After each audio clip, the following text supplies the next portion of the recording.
नमस्कार मंडळी. आपण ज्यावेळेला पूजा करतो त्यावेळेला जी फुलं वाहतो ती फुलं बरेच वेळेला खूप सुकत नाहीत, एकदम ताजी आणि फ्रेश असतात. मग ती इकडे तिकडे कधीतरी पडतात, निर्माल्य म्हणून आपण ती फेकून देतो.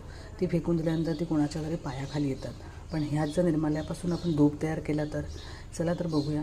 ह्याच्यासाठी लागणारं साहित्य ही फुलं मी निर्माल्याची जी आहेत, जी देवाला वाहिलेली असतात ती काढून मी ठेवली होती, काही दिवस उन्हात वाळवली होती. त्याच्यासाठी आता आपल्याला कापूर लागणार आहे, हा ओला धूप आहे गुगलचा, आणि तूप लागणार आहे.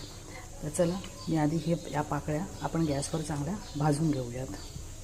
तुम्ही बघू शकता मी गॅसवर भाजून घेते या पाकळ्या चांगल्या करीत करायच्या, कारण आम्ही उन्हात सुकवल्या. तुमच्याकडे जर एकदम कडक ऊन असेल तर तुम्ही उन्हात फारक सुकवल्या तरी चालतील, पण मी 2 दिवस सुकवल्या होत्या.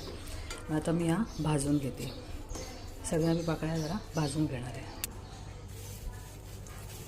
हे बघा, मी आधी हाताने चोळून एक मिक्सरमधून काढणार आहे ह्याला.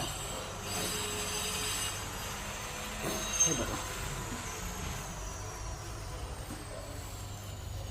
आता ह्याला मी मिक्सरमधनं काढून घेतो. हे मिक्सरमधनं काढताना मी ह्याच्यामध्ये थोडीशी लवंग आणि दालचिनीचे काही तुकडे पण टाकणार आहे, म्हणजे धूप लावल्यानंतर थोडा आयुर्वेदिकसारखा थोडासा धूप तयार होईल आणि जरा सुगंध. कापूर आहे, गुळ आहे, परत लवंगीचं छान सुगंध दरवळ आहे. तर चला क्रश करून घेऊया. मिक्सरचं पानं टाकते,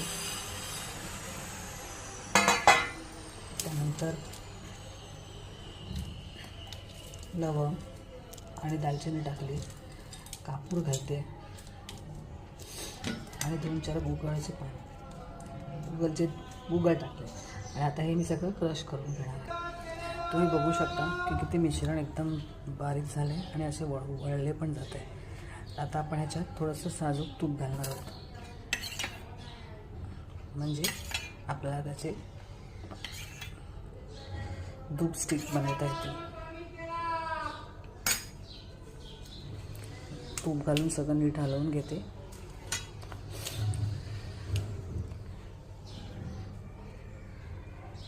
हे बघा, तुम्ही बघू शकता की चांगल्या प्रकारे स्टिक बनतं आहे, म्हणजे तुमचं मिश्रण एकदम छान झालं आहे.